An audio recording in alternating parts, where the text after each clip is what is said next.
ناظرین اس ویڈیو میں ہم جانیں گے کہ وہ نجات کی 4 کشتیاں کون سی ہیں اور ان 4 کشتیوں میں سے سب سے افضل نجات کی کشتی کون سی ہے۔ ناظرین نجات سے مراد یہ ہے کہ جو بھی ان کشتیوں میں سوار ہو گیا وہ ہدایت پا گیا، یعنی کہ اس نے اپنا دین بچا لیا، وہ دنیا اور آخرت میں کامیاب ہو گیا اور عذاب الہی سے بچ گیا۔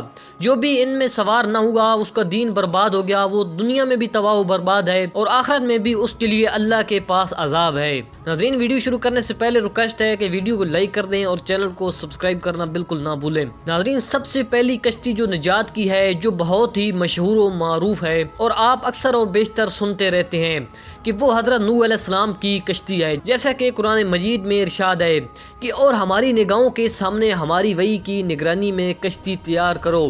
کشتی میں سوار ہونے والوں کی تعداد زیادہ سے زیادہ 80 تھی۔ آپ ناظرین سے میرا یہ سوال ہے کہ نجات نوح علیہ السلام میں تھی یا کشتی میں تھی؟ یقیناً آپ غور و فکر کے بعد اس نتیجے پر پہنچیں گے کہ نجات نوح نبی علیہ السلام میں نہ تھی بلکہ کشتی نوح میں تھی۔ اگر نجات نوح علیہ السلام نبی میں ہوتی تو بیٹا بھی بچ جاتا اور زوجہ بھی بچ جاتی۔ بیٹے اور زوجہ کا نہ بچنا یعنی کہ حضرت نوح علیہ السلام کا بیٹا اور حضرت نوح علیہ السلام کی زوجہ نے کشتی میں سوار ہونے سے انکار کیا تھا اور وہ سیلاب کا شکار ہو گئے تھے۔ بیٹے اور زوجہ کا نہ بچنا اس بات کی دلیل ہے کہ نجات کشتی نوح میں تھی۔ اب کوئی نبی کی رشتہ داری پر فخر نہ کرے۔ پروردگار عالم نے واضح کر دیا کہ اگر نبی کا کہنا نہیں مانو گے تو اہل سے خارج ہو جاؤ گے۔ نبی آواز دے رہے تھے کہ کشتی میں سوار ہو جاؤ اور بیٹا کہہ رہا تھا کہ پہاڑ پر چڑھ کر جان بچا لوں گا۔ ناظرین نجات کی دوسری کشتی یہ ہے کہ حضرت لقمان علیہ السلام نے اپنے بیٹے سے فرمایا کہ اے بیٹا بے شک دنیا ایک تباہ کن چیز ہے، اس میں اکثر لوگ غرق ہو گئے، بس اس دنیا میں تمہاری کشتی تقوی الہی ہونا چاہیے۔ اس میں کوئی شک نہیں کہ یہ دنیا ایک گہرا سمندر ہے جس میں اکثر لوگ گمراہ ہو جاتے ہیں اور بہت کم لوگ ہی دنیا کو آخرت کی کھیتی سمجھتے ہیں۔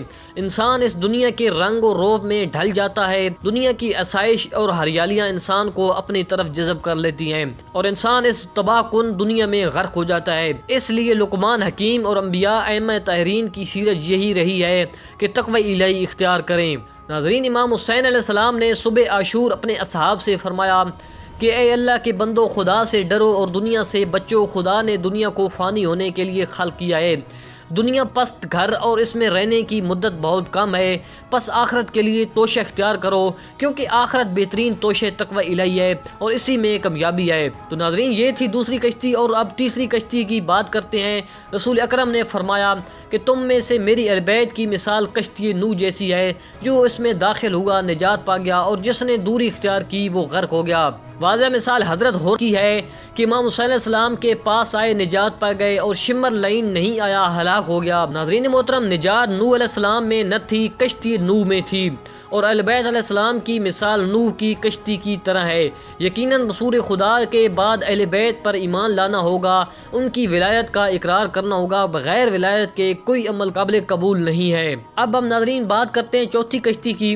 ابی بن کعب رسول اللہ صلی اللہ علیہ وسلم کے پاس بیٹھے ہوئے تھے کہ اتنے میں امام حسین علیہ السلام تشریف لائے تو رسول نے امام حسین علیہ السلام کو دیکھتے ہوئے فرمایا کہ خوش آمدید اے ابا عبداللہ، اے زمین و آسمان کی زینت خوش آمدید۔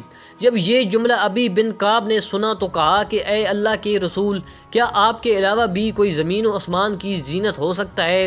تو نبی اکرم صلی اللہ علیہ وآلہ وسلم نے فرمایا اے ابی، جس نے مجھے حق کے ساتھ مبعوث برسالت کیا، بے شک حسین علیہ السلام کو زمین سے زیادہ آسمان والے جانتے ہیں۔ عرش کے دائیں جانب لکھا ہوا ہے کہ بے شک حسین ہدایت کا چراغ اور نجات کی کشتی ہیں اور نیک لوگوں کے امام ہیں۔ ناظرین نوح علیہ السلام کی کشتی میں زیادہ سے زیادہ 80 افراد تھے۔ حضرت لقمان علیہ السلام کی کشتی میں چند ہی ایسے پیدا ہوں گے جو تقوی الہی اختیار کریں گے۔ اہل بیت علیہ السلام کی کشتی وہ کشتی نجات ہے کہ جس میں مسلمان، غیر مسلم، مسیح، ہندو، عیسائی اور ہر قوم و قبیلہ کے لوگ سوار ہیں۔ اسی لیے ان 4 کشتیوں میں وسیع ترین اور سرد ترین کشتی نجات حسین علیہ السلام کی ہے۔